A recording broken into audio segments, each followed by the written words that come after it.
तर मित्रांनो आज आम्ही चाललो आहे दैठण्याला. तर मित्रांनो रस्त्यात आम्ही खूप जोरात पडता पडता वाचलो. कसं पडलो ते बघण्यासाठी ब्लॉग पूर्ण पहा. आणि याही रोडचं मित्रांनो काम चालू आहे. मित्रांनो पाऊस पडल्यावर गावाकडे कसलं भारी वातावरण होतं. आणि मित्रांनो हे तर रान गच्च भरलंय पावसाच्या पाण्याने.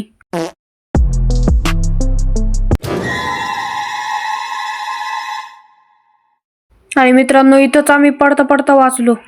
चुकून गाडीचा टायर स्लिप झाला आणि गाडी खाली आली.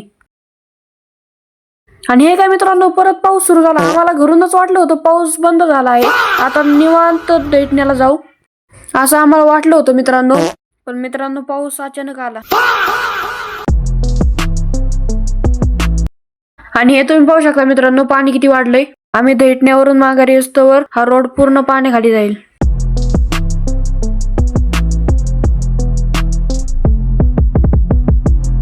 मित्रांनो तुम्ही पाहू शकता की आमच्या पिलानवाडी गावाच्या जवळचे जंगल सुरू झालं आहे आता. मित्रांनो इथे खूप वाघ आहेत पण ते दिवसा बाहेर निघत नाहीत.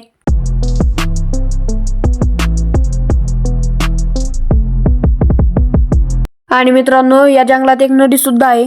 आणि हे बघा मित्रांनो ही माणसं पावसात मासे पकडायला चालली. आणि हे तुम्ही पाहू शकता मित्रांनो या वाड्याला दररोजपेक्षा खूप पाणी वाढलेलं आहे. आणि हा वाडा मित्रांनो डायरेक्ट मुळा मोठा नदीला जाऊन मिळतो.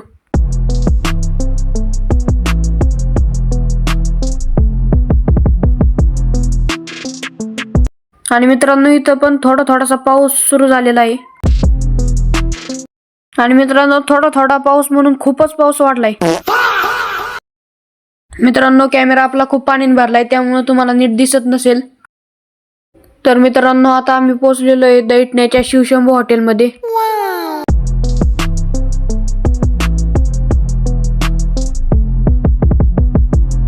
तर मित्रांनो खूप पाऊस येत होता त्यामुळे आम्ही गरम गरम वडापाव ऑर्डर केला.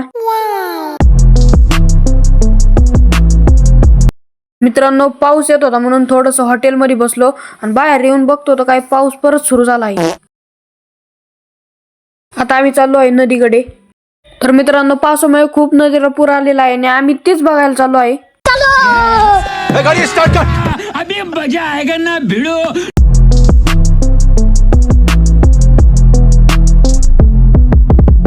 तर मित्रांनो तुम्ही पाहू शकता की नदीला किती पावसामुळे पूर आला आहे.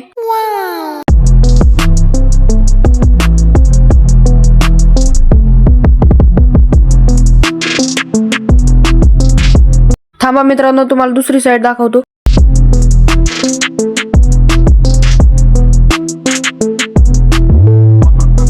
नदीला इतका पूर आला आहे की जिथं बघन तिथं समुद्रच वाटतोय.